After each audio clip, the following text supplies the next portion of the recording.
మరి మనతో పాటు బండారు శ్రావణిశ్రీ ఉన్నారు.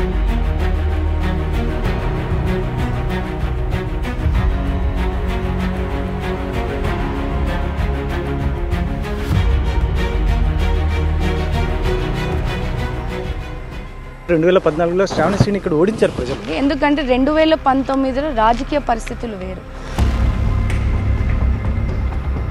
జగన్మోహన్ రెడ్డి అప్పుడు చేసిన పాదయాత్రలో ఇచ్చిన దొంగ హామీలు నమ్మి ఆయన మహిళలను కానీ ముద్దులు పెట్టుకొని కానీ హత్తుకున్న చేర్చుకొని అక్కడ జొన్నలగడ్డ పద్మావతిని ఎందుకు గెలిపించారనంటే జగన్మోహన్ రెడ్డిని చూసి వేశారు. ఇప్పుడు చంద్రబాబు నాయుడు గారు, పవన్ కళ్యాణ్ గారు, మోడీ గారికి విభేదాలు లేవా అండి? రాష్ట్ర వ్యాప్తంగా పెద్ద ఎత్తున అభ్యర్థులను ప్రకటించినటువంటి నేపథ్యంలో ఎక్కడ చూసినా ప్రచారాలు హోరెత్తుతున్నాయి. ఇటువంటి పరిస్థితుల్లో అనంతపురం జిల్లా సింగనమల నియోజకవర్గం అభ్యర్థి తెలుగుదేశం అభ్యర్థి బండారు శ్రావణిశ్రీ ప్రచారం వైపు దూసుకుపోతుందని టీడీపీ శ్రేణులు చెప్తున్నటువంటి పరిస్థితి. ముఖ్యంగా గతంలో 2014లో కూడా కలిగి తిరిగినటువంటి బండారు శ్రావణిశ్రీ ఇక్కడ ప్రజలు ఆమెను గతంలో ఓడించినటువంటి పరిస్థితి. మరి ఇప్పుడైతే మాత్రం హక్కున చేర్చుకుంటున్నారు. ఖచ్చితంగా బండారు శ్రావణిశ్రీని గెలుపే ఖచ్చితంగా రానున్న ఎన్నికల నేపథ్యంలో ఖచ్చితంగా శ్రావణిశ్రీ ఇక్కడ విజయం సాధించబోతోంది అని చెప్పేసి టీడీపీ శ్రేణులు చెప్తున్నటువంటి నేపథ్యంలో మరి మనతో పాటు బండారు శ్రావణిశ్రీ ఉన్నారు. ఏం చెప్తారు? ప్రచారం ఎలా సాగుతుంది? ముఖ్యంగా ఈ ఎదుటి వ్యక్తి ముఖ్యంగా వైసీపీ అభ్యర్థి పైన ఎటువంటి ప్రణాళికతో ముందుకెళ్తున్నారు? తదితర అంశాలతో మనతో మాట్లాడడానికి బండారు శ్రావణిశ్రీ ఉన్నారు. మేడం నమస్తే. నమస్తే. ఎలా జరుగుతుంది మేడం ప్రచారం? ఎలా చాలా బాగా జరుగుతుందండి. మీరు గతంలో కూడా నేను చెప్పిన విధానంగా 5 ఏళ్ల ఈ రాక్షస పరిపాలనలో ప్రజలందరూ కూడా చాలా విసిగిపోయారండి. ముఖ్యంగా మన సింగనమల నియోజకవర్గంలో ఏదైతే వైఎస్ఆర్సీపీ ప్రభుత్వము 2019లో హామీలు ఇచ్చారో ఆ హామీలు కూడా ఏవి కూడా సంపూర్ణంగా గ్రామాల్లో పేదలకు అందలేని పరిస్థితిని మనం చూస్తాం. అర్హులైన వ్యక్తులకు కూడా ఇవాళ ఆ నవరత్నాలు కూడా ఎటువంటి రూపంలో కూడా వాళ్ళకి అందలేని పరిస్థితిని మనం చూస్తూ ఉన్నాం. మీరు చూస్తే ఇది గార్లదిన్న మండలం కృష్ణాపురం గ్రామంలో ఉన్నాం. ఇక్కడ గత సంవత్సరం పైన నుంచి కూడా మంచినీటి సమస్య ఎంత తీవ్రంగా ఉందంటే మీరు చూస్తూ ఉంటారు. ఆడ మహిళలంతా కూడా వచ్చి కన్నీళ్ళు పెడతా ఉన్నారు. అంటే నీటికి కూడా మాకు సదుపాయం లేని పరిస్థితి ఉంది, మీరు వచ్చి ఓట్లు వేసుకొని పోతున్నారు, ఎవరు కూడా మళ్ళీ మా సగాన్ని చూసిన పాపాన పోలేదు అని అంటున్నారు. చదువుకున్న పిల్లలు ఉన్నారు వాళ్ళ ఇంట్లో, అంటే కూలీ నాలీ చేసుకొని చదివిస్తూ ఉన్నారు. వాళ్ళకి అవకాశాలు లేవు. రైతాంగము ఇక్కడంతా మనకి అగ్రికల్చర్ ఎక్కువ అండి. సో సింగనమల నియోజకవర్గం అంతా కూడా రైతాంగం ఎక్కువ. మాకు హక్కుగా రావాల్సిన నీళ్లు కూడా గత 5 సంవత్సరాలు ఇప్పటికీ కూడా ఒక్క టీఎంసీని కూడా ఇచ్చిన పాపన పోలే. దేవుడి దయ వల్ల మాకు ఏదో వర్షాలు పడి కొన్ని కాలువలు ఏవో నింపుకున్నాం తప్పించి, మళ్ళీ ఇప్పుడు చూసుకుంటే సమ్మర్ సీజన్ వేసవి కాలంలో పంటలన్నీ కూడా నష్టపోయిన రైతులు కూడా వాళ్ళకి ఇన్పుట్ సబ్సిడీ లేక నష్టపరిహారం లేక ఇప్పటి వరకు కూడా ఏ ప్రజాప్రతినిధి మాకు ఇక్కడ ఎమ్మెల్యే ఉండి లేనట్టే అండి చెప్పొద్దు. కానీ రిజర్వ్ కాన్స్టిట్యుయెన్సీలో ఆవిడని ఒక కీలుబొమ్మ చేసి మండలానికి ఒక రెడ్డిని పెట్టుకొని వాళ్ళ బంధువుని సాంబశివారెడ్డి గారు ఏం అంత దోచుకోవడం ఎక్కడ కూడా అభివృద్ధి లేదండి. మేము తెలుగుదేశం హయాంలో ఉన్నప్పుడు వేసిన రోడ్ల మీద మేము నడుస్తూ ఉన్నాం. ఇవాళ దాన్ని కూడా మరమ్మతులు చేయలేని పరిస్థితుల్లో ఉన్నారు. మీరు చూసుకుంటే కృష్ణాపురం గ్రామంలో వాటర్ హెడ్ ఉందండి, హెడ్ వాటర్ ఇది ఉంది. అది మనం ఉన్నప్పుడు దానికి బోర్లు ఫెసిలిటీస్ ఇచ్చి ఏమైనా ఇష్యూస్ ఉంటే కూడా మరమ్మతులు చేసి మనం వాటర్స్ ఇచ్చిన సందర్భాలు ఉన్నాయి. ఇప్పుడు చూస్తే కంప చెట్లు దాని చుట్టూ వాటర్ హెడ్ దగ్గర కంప చెట్లు, అంటే మేము ఇచ్చి దాంట్లో మేము ఎంత యూసేజ్ అంటే వాటర్ని ఎంత ఇక్కడ ప్రజలకి అందుబాటుకు వచ్చి సమస్యలు ఉన్నప్పటికీ కూడా మనం చూస్తే అనంతపురం జిల్లా కరువు ప్రాంతం ఎక్కువ. ఇక్కడ మాకు నీళ్ళు అన్నది అంత ఈజీగా. మీరు ఇప్పుడైతే చెప్తున్నారు బండారు శ్రావణిశ్రీ ఇప్పుడు సమస్యలు చెప్తుంది, కాకపోతే 2014లో శ్రావణిశ్రీని ఇక్కడ ఓడించారు ప్రజలు. అది ఏమైనా రిమైండ్ చేస్తున్నారా ప్రజలు? మీరు ప్రజల్లోకి వెళ్తున్నప్పుడు డెఫినెట్గా రిమైండ్ చేస్తున్నానండి. ఎందుకంటే 2019లో రాజకీయ పరిస్థితులు వేరు. అప్పుడు వాళ్ళు కూడా ఒక్క ఛాన్స్ అని ఒక సానుభూతిగా జగన్మోహన్ రెడ్డి అప్పుడు చేసిన పాదయాత్రలో ఇచ్చిన దొంగ హామీలు నమ్మి ఆయన మహిళలను కానీ ముద్దులు పెట్టుకొని కానీ హత్తుకున్న చేర్చుకొని ఒక నమ్మకాన్ని ఆయన క్రియేట్ చేసుకున్నారు. కానీ అదే వ్యక్తి ప్రభుత్వం ఫామ్ అయిన డే 1 నుంచి మీరు చూసుకుంటే ప్రజావేదికను కూల్చేశారు. అంటే డిస్ట్రక్షన్ పాలిటిక్స్ స్టార్ట్ చేశారు. ఒక ఏమంటారు పరిపాలనను వాళ్ళు ప్రజా సమస్యల మీద కాకుండా వాళ్ళు ఒక తీవ్రవాదులు, ఎలా అంటే ఎస్సీ ఎస్టీ బీసీ మైనారిటీలు వీళ్ళని నమ్ముకొని ఓట్లు వేయించుకున్న వ్యక్తి వాళ్ళకి ఎటువంటి సహాయం కూడా చేయలేని పరిస్థితిని ఇవాళ మన ప్రభుత్వం చూస్తూ ఉన్నామండి. ప్రజలు కూడా చూస్తూ ఉన్నారు, వింటూ ఉన్నారు. మేము ఎందుకు ఓడిచ్చినాము అని ఇవాళ బాధపడుతూ ఉన్నారు. నేను స్థానికురాలని అయినప్పటికీ అక్కడ జొన్నలగడ్డ పద్మావతిని ఎందుకు గెలిపించారనంటే జగన్మోహన్ రెడ్డిని చూసి వేసాం, రాజశేఖర్ రెడ్డి గారు చూసి మేము వేసాం. కానీ రాజశేఖర్ రెడ్డి గారు చేసినంతలో 1% కూడా ఈయన జగన్మోహన్ రెడ్డి చేయకపోగా మరి ఆయన అనుచరులుగా ఈ ఎమ్మెల్యేలు ఉన్నారు. డెఫినెట్గా చెప్తున్నానండి, వీళ్ళు ప్రజాప్రతినిధులు కాదండి, జగన్మోహన్ రెడ్డికి అనుచరులు. వాళ్ళు అక్కడ ఒక వ్యవస్థని స్థాపించుకొని గ్రామాల్లో మీరు చూసుకుంటే గ్రామ సర్పంచులని వాళ్ళకి ఉన్న హక్కులని తీసేసి గ్రామాభివృద్ధి ఎలా జరుగుతుందండి? గ్రామ సర్పంచులకు వాళ్ళకి పవర్స్ ఇవ్వకుండా ఉంటే సచివాలయం వ్యవస్థను పెట్టారు. ఆ వ్యవస్థలో ఏం జరుగుతూ ఉంది? చదువుకున్న పిల్లలని ఊరికే వాళ్ళని ఆ వాలంటీర్స్కి డబ్బులు ఇచ్చి ఏం లేదండి, ఒక సిస్టమ్ జరుగుతూ ఉంది. ఎప్పుడు లేని విధంగా చెత్తపన్ను కలెక్ట్ చేస్తారు. ఇంటింటికి 100 రూపాయలు, 50 ఇల్లు 5,000 రూపాయలు, అది వాలంటీర్కి ఇస్తూ ఉన్నారు అంతే. అంటే వాళ్ళ కార్యకర్తలని ఆ 50 ఇళ్ళకి కట్టడి చేసి ఇష్టానుసారంగా వాళ్ళు దోచుకుంటా ఉన్నారు. ఒక సిస్టమ్ లాగా వాళ్ళు పనిచేస్తూ ఉన్నారు. అది ఎక్కడా కూడా ప్రజలు ఒప్పుకునే పరిస్థితుల్లో ఇప్పుడు లేరు. ప్రజలు చాలా తెలివిగల వ్యక్తులండి. ప్రభుత్వం ఫామ్ అయిన 6 నెలలకే వాళ్ళకి అర్థమైపోయింది వీళ్ళు పని చేసే వ్యక్తులు కాదు అని. ఎందుకంటే ఏనాడు కూడా ఎమ్మెల్యే గ్రామాల్లో తిరిగిన పాపన పోలేదు. ఇన్ని సమస్యలు ఉన్నాయి, ఇన్ని హామీలు ఇచ్చింది. సింగనమల నియోజకవర్గంలో నీటి సమస్య లేకుండా చేస్తానని ఆమె ఎన్నికల్లో హామీ ఇచ్చింది. మళ్ళీ ఇక్కడ ఎక్కడ పోయిందండి? మేము ప్రతిపక్షంలో ఉంటే కూడా మా సొంత ట్రస్ట్ తరఫున కానీ గార్లదిన్నెలో కూడా ఇక్కడ ఉన్న లీడర్స్ వాళ్ళ ట్రస్ట్ తరఫున కానీ నీటి సరఫరా కూడా ట్యాంకుల రూపంలోనూ మేము అందిస్తూ ఉన్నాం. మీరు ఎక్కడైనా చూస్తూ ఉన్నారు. మీరు ఎంత ఇబ్బందిగా ఉన్న పరిస్థితి, రోడ్లు లేని పరిస్థితి, ఇంత సమస్యని ప్రజలు చూస్తున్నారు. డెఫినెట్గా చంద్రబాబు నాయుడు గారు ఉంటేనే మాకు సంక్షేమము, మాకు భద్రత, ముఖ్యంగా ప్రజలకు భద్రత కోల్పోయారండి. ప్రధానంగా మేడం ఇప్పుడున్న పరిస్థితి ఎక్స్పెషల్లీ మీరు క్యాన్వాస్ చేస్తున్నారు, ప్రజల్లో తిరుగుతున్నారు, తిరుగుతున్నటువంటి నేపథ్యం ప్రజల వైపు నుంచి ఎలా రియాక్షన్స్ ఉన్నాయి? ముఖ్యంగా మీ ఇంటర్నల్ సమస్య, తెలుగుదేశంలో మీ ఇంటర్నల్ సమస్య ఎలా ఉంది అసలు? చూడండి, ఏ కుటుంబంలో అయినా సమస్యలు ఉంటాయి. మేము ప్రతిపక్షంలో ఉన్నాము. గత 5 సంవత్సరాల ముందు నేను వచ్చాను. నేను వాళ్ళకి పరిచయం తక్కువ, మా కుటుంబం వాళ్ళకి పరిచయం ఉన్నా కానీ వ్యక్తిగతంగా నేను వాళ్ళకి పరిచయం తక్కువ. ఒక లీడర్ని నేను అండర్స్టాండ్ చేసుకున్నా, నన్ను వాళ్ళు అర్థం చేసుకోవాలన్నా కొంచెం సమయం పడుతుంది. మేము ట్రావెల్ చేసే సమయం కూడా తక్కువైంది. మాకు ఎప్పుడు టికెట్ ఇచ్చింది? 10-15 రోజుల ముందు ఇచ్చింది. ఆ ట్రావెల్ పీరియడ్ తక్కువ ఉంది. మేము ప్రతిపక్షం వచ్చిన తర్వాత ఈ ప్రభుత్వం వచ్చినప్పుడు ఎవరికి వాళ్ళని ఎంత ఇబ్బంది పెడతా ఉన్నారు మీరు చూస్తూ ఉన్నారు. దాన్ని మేమంతా కూడా మా కుటుంబ సమస్య, అది మేము బయట పెట్టుకొని మాట్లాడాల్సిన పని మాకు లేదు. బండారు శ్రావణశ్రీకి అసలు టికెట్ రాదు. సింగనమల టికెట్ బండారు శ్రావణశ్రీ అసలు పోటీ చేయదు. గతంలో పోటీ చేసింది కానీ సరిగ్గా చేయలేదు. ఇటువంటివన్నీ సొంత పార్టీలోనే వినిపించినటువంటి పరిస్థితి. ఈరోజు ఏకంగా శ్రావణశ్రీ మరొకసారి పోటీకి సిద్ధమైంది. ఎలా చూస్తారు అసలు? వాస్తవం అండి, అందరూ కూడా ఇది డెఫినెట్గా అడుగుతూ ఉన్నారు, చెప్తా ఉన్నాను. నేను మీ ఛానల్ ద్వారా కూడా చెప్దాం అనుకున్నాము. మళ్ళీ చెప్తున్నా, ప్రతి కుటుంబంలో సమస్యలు ఉంటాయి.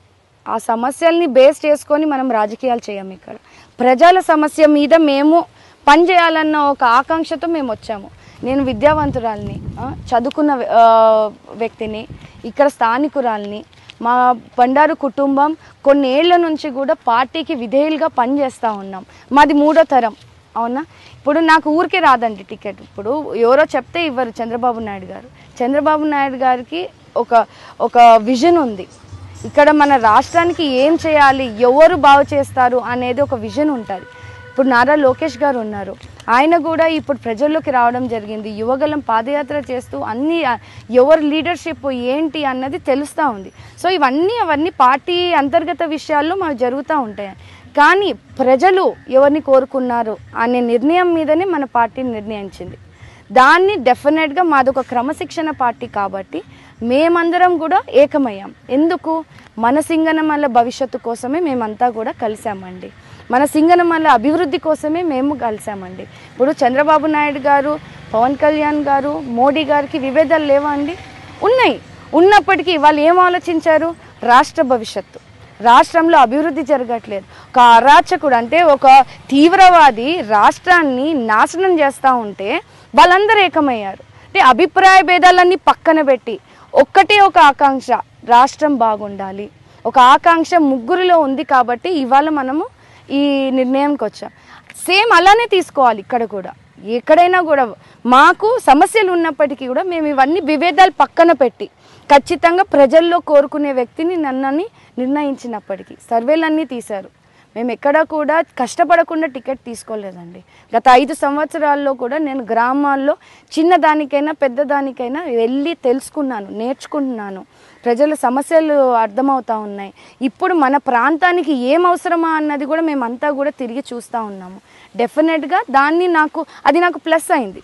ప్రజల ఆశీస్సుల వల్ల నాకు రావడము, అదే మేమంతా కూడా లీడర్స్ అంతా కూడా కూర్చొని వాళ్ళు కూడా నమ్మారు. ప్రజల్లో ఆదరణ కనిపిస్తూ ఉంది, ప్రజల్లో ఒక ఉత్సాహం కనిపిస్తాను, ఒక నమ్మకాన్ని కనిపిస్తూ ఉంది. అదే రూపంలో పార్టీకి ఒక వేవ్ అంటూ వచ్చింది. ఈ జగన్మోహన్ రెడ్డి చేస్తున్న అరాచక పాలన వల్ల ప్రజలను కాపాడుకునే పరిస్థితిని మా లీడర్స్ మీద కూడా ఒక బాధ్యత వచ్చిందని అది మేము ముఖ్యంగా ప్రధానంగా ఆలోచించి వాళ్ళంతా మేము ఏకమయ్యాము. అండ్ వాళ్ళు కూడా సంపూర్ణంగా, ఎందుకంటే మేము ట్రావెల్ చేస్తూ ఉన్నాం, ట్రావెల్ చేస్తున్న కొద్దీ నేనేంటో వాళ్ళేంటో నాకు తెలుస్తాం. మేము చిన్న చిన్న అభివృద్ధాలన్నీ కూడా పక్కన పెట్టి కలిసి పని చేస్తూ ఉన్నాం. ఎందుకంటే సింగనమల అభివృద్ధి కోసం వాళ్ళ ఆకాంక్ష అదే. మేము ఎక్కడ కూడా విడివిడిగా పనిచేసినప్పటికీ కూడా వేరే పార్టీలకు చేయలేదు, వేరే వ్యక్తులకు చేయలేదు. మేము చంద్రబాబు నాయుడు గారికే చేశాం. కానీ మేము ఎక్కడా కూడా విడివిడిగా చేసినప్పటికీ వాళ్ళు క్యాడర్ని కాపాడుకుంటూ వచ్చారు, నేను ప్రజల్లో తిరుగుకుంటూ వచ్చాను. ఇవి రెండు ఏకమయ్యే నిర్ణయం చంద్రబాబు నాయుడు గారు నాకు అభ్యర్థుల్ని ఖరారు చేయడము. మేమందరం కలిసే ఒక స్టేజ్ని క్రియేట్ చేశారు. మేమంతా కూడా కలిసి అభివృద్ధి కోసం పనిచేస్తామండి. స్ట్రైట్గా చెప్పండి మేడం, ఇప్పుడున్న పరిస్థితులు ఎస్పెషల్లీ నేను వైసీపీ అభ్యర్థి పైన ఎటువంటి ప్రణాళికతో ముందుకు వెళ్తున్నారు? ముఖ్యంగా ఇప్పుడున్న పరిస్థితుల్లో వైసీపీలో కూడా అభ్యర్థిని కూడా పూర్తి స్థాయిలో వ్యతిరేకిస్తున్నటువంటి పరిస్థితి. దీన్ని మీరు ఏమైనా క్యాష్ చేసుకునే అవకాశం ఉంటుందా? వైసీపీ అభ్యర్థి ఎవరండి మీరు చెప్పండి, నాకు తెలీదు. వైసీపీ అభ్యర్థి ఎవరు? సాంబశివారెడ్డి గారు అనుకుంటున్నాను. ఇది రిజర్వ్ కాన్స్టిట్యుయెన్సీ కదా, సాంబశివారెడ్డి గారు ఎలా అవుతారు అభ్యర్థి?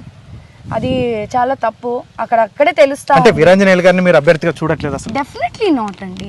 ఇప్పుడు ఒక సామాన్య వ్యక్తిని అవకాశం ఇవ్వడము చాలా గొప్ప విషయం, కాదనట్లేదు. కానీ సాంబశివారెడ్డికి కీలుబొమ్మలాగా పనిచేసే వ్యక్తిని ఇక్కడ అభ్యర్థిత్వాన్ని ఖరారు చేయడం వాళ్ళ క్యాడర్లోనే చాలా అసమర్థగా చెప్తా ఉన్నారు. ఇప్పుడు వాళ్ళంతా కూడా ప్రభుత్వంలో 5 ఏళ్ళు ప్రభుత్వాన్ని పరిపాలించిన వ్యక్తులు మండలానికి ఒక బంధువుని, రెడ్డి బంధువుని అలాట్ చేసి దోచుకోవడం, దాచుకోవడం, ఇదే అరాచకాలు. ఎస్సీ, ఎస్టీ, బీసీ మైనారిటీలు ఏమైనా ఇబ్బందులు ఉంటే ఎవరికి చెప్పుకోవాలో తెలియదు. కేవలం ఒక ఇసుక దందాలు ఎక్కడ పడితే అక్కడ, ఎవరు ప్రశ్నించే వాళ్ళు లేరు. అధికారులని గుప్పెట్లో పెట్టుకున్నారు, వాళ్ళు భయప్రాంతులకు గురి చేశారు. ఇట్లాంటివన్నీ చూస్తూ ఉన్నామండి. ఈ అంత అరాచకాలని వీరాంజనేయులు ఏం చేయగలుగుతారండి? ఆయన నమ్మి మళ్ళీ ఎలా ఓటేస్తారు? ఆయన వద్దనుకునే కదా, సొంత భార్యనే వద్దనుకున్న ప్రజలు ఇప్పుడు ఆయన సొంత భార్యని ఎమ్మెల్యేగా స్వీకరించలేని ప్రజలు ఆయన అనుచరుణ్ణి పెడితే రాజకీయం చేస్తానంటే ప్రజలు ఎట్లా నమ్ముతారండి?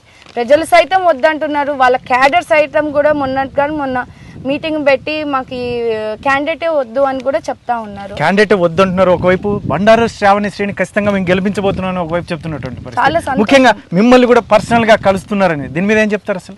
డెఫినెట్ గా అది రాజకీయ ప్రాసెస్ అండి. రాజకీయంలో అదొక ప్రాసెస్. డెఫినెట్ గా వాళ్ళకి అక్కడ ప్లేస్ లేదు, సంక్షేమం లేదు, అభివృద్ధి లేదు. ఎందుకంటే అక్కడ కార్యకర్తలు కూడా ఒక లీడర్స్ ని నమ్ముకొని పనిచేశారు. ఇప్పుడు మా వ్యవస్థ ఎలా ఉందో వాళ్ళకు కూడా అలానే ఒక పార్టీ వ్యవస్థ ఉంది.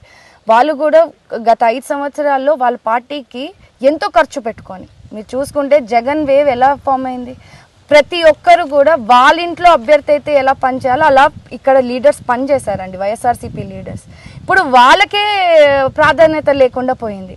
వాళ్ళని నమ్మిన, అంటే సాంబశివారెడ్డి గారిని నమ్మిన అనుచరులనే వాళ్ళు పట్టించుకోలేని పరిస్థితిని. అంటే మొన్నగాని చూసుకుంటే మీరు ఉల్లికల్లులో వాళ్ళ కోసం ధర్నాలు చేసి కేసులు పెట్టించుకున్న రైతులకి కస్టడీకి, రిమాండ్కి తీసుకున్నారు. అంటే సాంబశివారెడ్డి ఎక్కడ పోయాడండి? ఆయన కోసం కేసులు పెట్టించుకున్న కార్యకర్తలనే కాపాడుకోలేని వ్యక్తి ఇవాళ వాళ్ళ క్యాడర్ని ఇది చేసుకుంటారంటే వాళ్ళు కూడా నమ్మే పరిస్థితుల్లో లేరు. డెఫినెట్గా వాళ్ళ భవిష్యత్తు కోసం టీడీపీని వాళ్ళు ఆశ్రయిస్తూ ఉన్నారు.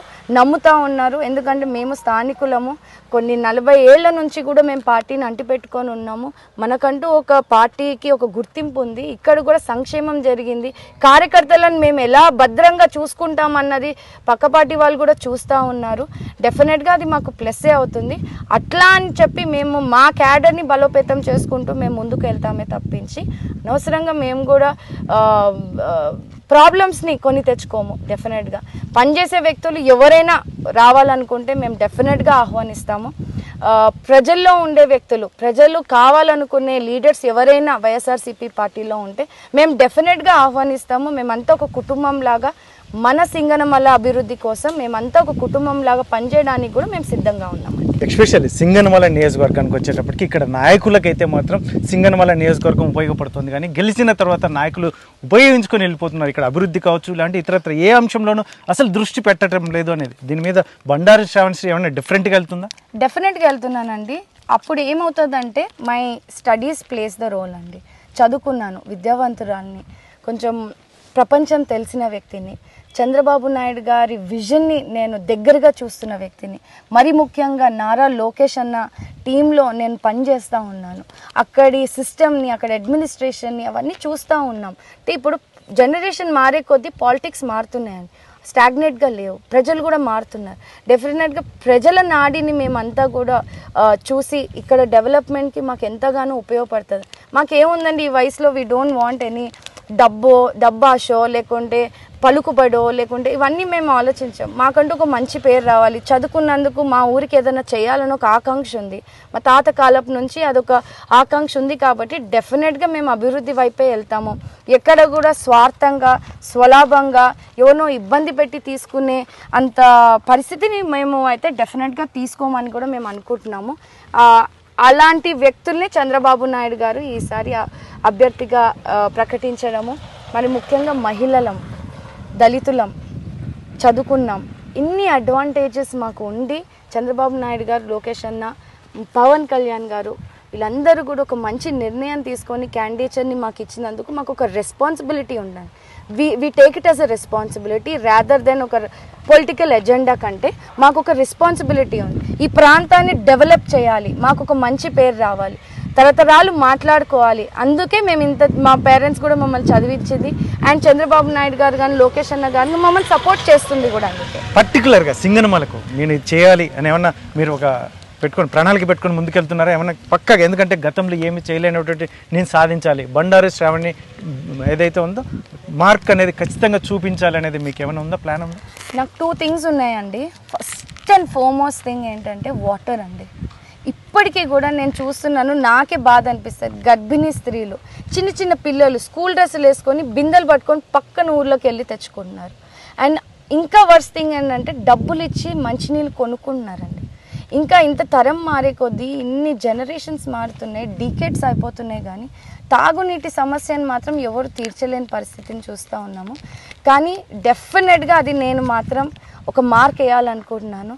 నాకు శక్తికి మించి చంద్రబాబు నాయుడు గారు, లోకేష్ అన్న, పవన్ కళ్యాణ్ గారి సారథ్యంలో మన సింగనమలకి మంచినీటి సమస్యని తీర్చేలాగా నేను ఖచ్చితంగా పనిచేయాలని ఒక ఆకాంక్ష ఉంది. డెఫినెట్గా దాని వైపే నేను కూడా డెవలప్మెంట్ కోసం పనిచేస్తాను. మరొకటి యువత, మన సింగనమల నియోజకవర్గంలో చాలామంది చదువుకున్న యువత ఉన్నారండి. వాళ్ళకి ఏంటంటే ఇక్కడ అవకాశాలు లేవు. మాకు రైతాంగం ఎక్కువ, సంస్థలు, స్మాల్ స్కేల్ ఇండస్ట్రీస్ తీసుకొచ్చే ఎన్నో అవకాశాలు ఉన్నప్పటికీ కూడా ఇక్కడ రాజకీయ నాయకులు అంతా కూడా వాళ్ళ లబ్ధి కోసము రాజకీయాలు చేస్తున్నారు, కానీ ఇక్కడ పిల్లల భవిష్యత్తు కోసం ఎవరు పనిచేసింది నాకు అనిపించలేదండి. ఎందుకంటే నేను స్థానికురాల్ని, సిద్ధరాంపురం అమ్మాయిని. మా పిల్లలు అంటే మా బాబాయ్ పిన్నిల పిల్లలు కూడా మేము ఎంత వాళ్ళు డిగ్రీ ఇంజనీరింగ్ చదువుకున్నా వలసలు వెళ్ళి జాబ్స్ చేసుకోవాల్సి వస్తుంది. సో డెఫినెట్గా నా వంతు ప్రయత్నం లోకేష్ అన్న గారి సపోర్ట్తో డెఫినెట్గా సింగనమల నియోజకవర్గంలో స్మాల్ స్కేల్ ఇండస్ట్రీస్ కానీ, డెఫినెట్గా మండల్ స్థాయిలో కొంచెం వర్క్ స్టేషన్స్ కానీ ఏదైనా పెడితే ఇక్కడ వర్క్ ఫ్రమ్ హోమ్ ఇప్పుడు ట్రెండ్ ఉంది, మనకి ఒక టెక్నాలజీ పెరిగింది. చంద్రబాబు నాయుడు గారు ఎప్పుడూ చెప్తూ ఉంటారు, టెక్నాలజీని ఒక మంచిగా యూజ్ చేసుకుంటే దట్ విల్ హెల్ప్, ఒక కుటుంబాన్ని నిలబెడుతుంది. డెఫినెట్గా అవన్నిటిని బేస్ చేసుకొని ఇక్కడ యువతకు ఏదో రూపంలో చేయాలని నాకు ఆకాంక్ష ఉంది. డెఫినెట్గా ఈ 2 థింగ్స్ నాకు మైండ్లో ఉంటుంది. అండ్ నా సర్వీస్ అంతా కూడా వాళ్ళకి చేసేంత వరకు కూడా నేను ఈ సర్వీస్లోనే ఉండి కష్టపడతానండి. బండారు శ్రావణశ్రీ యాక్చువల్గా సాధారణ సగటు మహిళనా లేదంటే ఫైర్ బ్రాండా? ఎందుకంటే ముఖ్యంగా మహిళ ఏదైతే ఉందో బండారు శ్రావణశ్రీ కనపడిన యాంగిల్ ఫైర్ బ్రాండ్. ఇది అవసరం ఉన్నప్పుడు ఖచ్చితంగా ఫైర్ అవుతుంది, ఖచ్చితంగా ఎదుటి వ్యక్తుల మీద కూడా చాలా విరుచుకుపడే తత్వం ఉంది అని చెప్పేసి కూడా చాలామంది చెప్తారు. ఇది చాలా కొద్ది మంది చెప్తారు. దీనికి శ్రావణశ్రీ ఏం చెప్తుంది? నేను మహిళనండి. మహిళలో ఒక ఆదిశక్తి ఉంటుంది, సహనం ఉంటుంది, ఓర్పు ఉంటుంది, అన్నీ ఉంటాయి. దీన్ని ఎప్పుడు ఎక్కడ ఎలా చూపించాలో ఆ స్టెబిలిటీ అన్నది మహిళ ఒక్కరికే ఉంటుంది. డెఫినెట్గా నేను చెడు దగ్గర పోతే డెఫినెట్గా స్టాండ్ తీసుకొని మాట్లాడతాను. ఇప్పుడు నేను ఇంతగా మా పేరెంట్స్ మమ్మల్ని పెంచి పెద్ద చేసి ఒక సమాజానికి యూజ్ అయ్యేలాగా మమ్మల్ని ఫైట్ చేపిస్తూ ఉన్నారు. దాన్ని డెఫినెట్గా నేను కూడా ఏమంటారు భయపడి ఉండడం కంటే తప్పుని తప్పు అని చెప్పడంలో తప్పు లేదని మాకు నేర్పించారు. డెఫినెట్గా ఆ స్టాండ్ మీద నేను ఉంటాను. నేను ఒక మహిళగా సాటి మహిళలకి ఒక ఇన్స్పిరేషన్గా ఉండాలని నేను ఈ ఫీల్డ్లో కూడా రావడం జరిగింది. ఒక మహిళగా సాటి మహిళకి ఒక ఇన్స్పిరేషన్గా ఉండాలని కూడా నేను ఈ ఫీల్డ్లోకి కూడా రావడం జరిగిందండి. ఇక్కడ సింగనమల నియోజకవర్గంలో మహిళలు అంటే సాధారణంగా బయటికి రారు. ఇక్కడ ప్రాంతంలో ఇప్పుడు మేము బయట చదువుకొని ఎక్స్ప్లోర్ చేసి ఇక్కడికి వచ్చినప్పటికీ ఇక్కడ కొంచెం అందరూ అనుకుంటారు ఈ అమ్మాయికి కొంచెం హెడ్ వెయిటో లేకుంటే యాటిట్యూడ్ ఎక్కువ అట్లాంటివి ఉంటాయి. కానీ నేను ఏమంటానంటే రైట్ టైంకి స్టాండ్ తీసుకోవడం అది అంటున్నా. నేను నా కోసం నేను స్టాండ్ తీసుకోవడం, అది వేరే వాళ్ళకి నాకు అహం అనిపించవచ్చు, నాకు యాటిట్యూడ్ ఉండొచ్చు అనుకోవచ్చు, అది తప్పులేదు, అనుకోవడంలో తప్పులేదు. కానీ నేనేంటో నా వాళ్ళకి తెలుసు, నా ప్రజలకు తెలుసు. నేను ఎక్కడ ఎంత సౌమ్యంగా ఉంటానో, ఎక్కడ తప్పు జరిగితే అంతే రౌద్రంగా ఉంటాను. డెఫినెట్గా అది మా అమ్మ నాన్న నాకు ఇచ్చిన ఒక స్ట్రెంగ్త్. డెఫినెట్గా తప్పు జరిగితే ఫైట్ చేసే విధంగా నేను ఒంటరి పోరాటమైనా చేయడానికి మీరు 5 ఏళ్ల నుంచి చూస్తూ ఉన్నారు. ఒక కసిగా చేయాలి, ఒక కసిగా ఒక గోల్ని కొట్టాలి, ఎమ్మెల్యే అవ్వాలి, ఎమ్మెల్యే అయ్యి ప్రాంతానికి మంచి చేయాలన్న ఒక ఆకాంక్ష ఉంది. కాబట్టి నాకు ఎప్పుడు కూడా ఎన్ని ఆటంకాలు వచ్చినా నాకు గోల్ కనిపిస్తుందండి. నాకు మా పేరెంట్స్ నేర్పించిన ఒక సంస్కారం కనిపిస్తుంది. డెఫినెట్గా దీన్ని ఎవరైనా ఎలానా అనుకోవచ్చు, అందరినీ నేను సాటిస్ఫై చేయలేండి. 100% ఎవరు కూడా ఒక వ్యక్తిని ఇష్టపడరు. కొన్ని తప్పులు ఉంటాయి, కొన్ని ఒప్పులు ఉంటాయి. నేను కూడా ఈ జర్నీలో కొన్ని తప్పులు చేసి ఉంటాను, అది కొంతమందికి నచ్చకపోయి ఉండొచ్చు. డెఫినెట్గా నాకు ఛాన్స్ ఇస్తే దాన్ని నేను మంచి చేసుకొని వాళ్ళకి అనుకూలంగా నాకు నా ఆత్మాభిమానం చంపుకోకుండా నేను ఒక మహిళగా అందరికి ఒక ఆదర్శంగా ఉండాలని నేను పనిచేస్తానండి. అంతే. సింగనమల నియోజకవర్గంలో గెలిచిన అభ్యర్థి ఎవరైనా కూడా సామాన్యులకు అందుబాటులో ఉండరు అనేది గతం నుంచి మీరు కూడా విని ఉంటారు, ఎందుకంటే చిన్నప్పటి నుంచి కూడా మీరు చూసి ఉంటారు. ఇటువంటి పరిస్థితుల్లో బండారు శ్రావణశ్రీ దీనికి డిఫరెంట్గా ఏమైనా వెళ్తుందా? మీరు ఆల్రెడీ చూస్తూ ఉన్నారండి, గత 5 సంవత్సరాలు ఐ థింక్ ఏ పార్టీలో కూడా ఓడిపోయినాక వెంటనే ప్రజల్లోకి వెళ్ళిన ప్రజాప్రతినిధి నేను ఎప్పుడు చూడలేదు. అంటే పదవులు రానంత వరకు అందరూ కూడా ప్రజలతోనే ఉంటున్నారు, పదవులు వచ్చిన తర్వాత మాత్రం అసలు ఎవరిని సామాన్యుని కలవడానికి కూడా అవకాశం ఇవ్వట్లేదు అనేది పెద్ద ఎత్తున. వాళ్ళంతా రాజకీయ నాయకులు అండి, మేము రాజకీయ నాయకులం కాదు. మేము ఉన్నత చదువులు చదువుకొని తిరిగి సర్వీస్ ఓరియంటెడ్గా వచ్చాము. మాకు 40 ఏళ్ళ నుంచి మేము పార్టీలో ఉన్నా మాకు ఇప్పటి వరకు ఏ పదవి లేదండి. 40 years నుంచి మా తాత కాలం నుంచి మేము తెలుగుదేశం పార్టీకి విధేయులుగా పనిచేస్తున్నాం. మా ఇంట్లో ఏ పదవి లేదే. ఎప్పుడు కూడా మేము ఈ ఎమ్మెల్యే రేస్కే మేము ఉన్నాం తప్పించి కుటుంబం అంతా కూడా 3rd generation మేము ఎప్పుడు పదవుల కోసం లేము. అండ్ అప్పటి నుంచి కూడా మా తాత పేరు పైన సంస్థను స్థాపించి మేము ప్రజల్లో తిరుగుతూ ఉన్నాం. అదే మేము వారసత్వంగా మాకు ఇప్పుడు నేను ప్రజల్లో వెళ్తూ ఉన్నాను. సర్వీస్ ఓరియంటెడ్ తప్ప మాకు పాలిటిక్స్లో ఎటువంటి పదవులు అవసరం లేదండి. సో నేను ఆల్రెడీ ప్రూవ్ చేసుకున్నాను, ప్రూవ్ చేసుకుంటూనే ఉన్నాను. డెఫినెట్గా ఇంకా ప్రజలు మెచ్చే వ్యక్తిగా, ఇంకా ఇప్పటికంటే పదవి ఉన్నాక కూడా ఇలానే ఉంటుంది అంటే ఒక ట్రెండ్ని మార్చాలనే ఒక విధంగా కూడా నేను కూడా వస్తున్నాను. డెఫినెట్గా ఏదైతే ప్రజలు అనుకుంటున్నారో, ఇప్పుడు కూడా నాకు చాలామంది ఓటు అడగడానికి వెళ్తున్నాం, ఇప్పుడు ఓట్లు అడిగే పోతారమ్మా మళ్ళీ ఎవరు కనిపిస్తారు అంటున్నారు.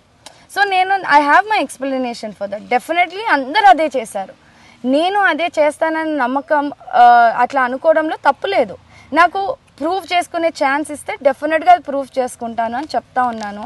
స్థానికురాల్ని, ప్రజల సమస్యలు దగ్గరగా చూసిన వ్యక్తిని నేను కూడా నా లైఫ్ అంతా కూడా ఇక్కడే ఉండాలి, చెయ్యాలి అని ఒక ఆకాంక్షతో వచ్చాను కాబట్టి 100% డెఫినెట్గా ప్రజల్లో ఉండి సర్వీస్ చేస్తానండి. ముఖ్యంగా సింగనమల సెంటిమెంట్ అనేది మరొకసారి పునరావృతం అవుతుందా ఖచ్చితంగా? ఎందుకంటే ఇక్కడ గెలిచిన అభ్యర్థి ఖచ్చితంగా రాష్ట్రంలో ప్రభుత్వాన్ని ఏర్పాటు చేయబోతుందనే సెంటిమెంట్ని మీరు మరొకసారి 100% చేస్తున్నామండి. చంద్రబాబు నాయుడు గారిని మా భుజస్కంధాల మీద, సింగనమల ప్రజలే చంద్రబాబు నాయుడు గారిని వాళ్ళ భుజస్కంధాల మీద కూర్చోబెట్టుకొని అసెంబ్లీకి తీసుకెళ్లే ప్రయత్నం ఖచ్చితంగా చేస్తున్నాము.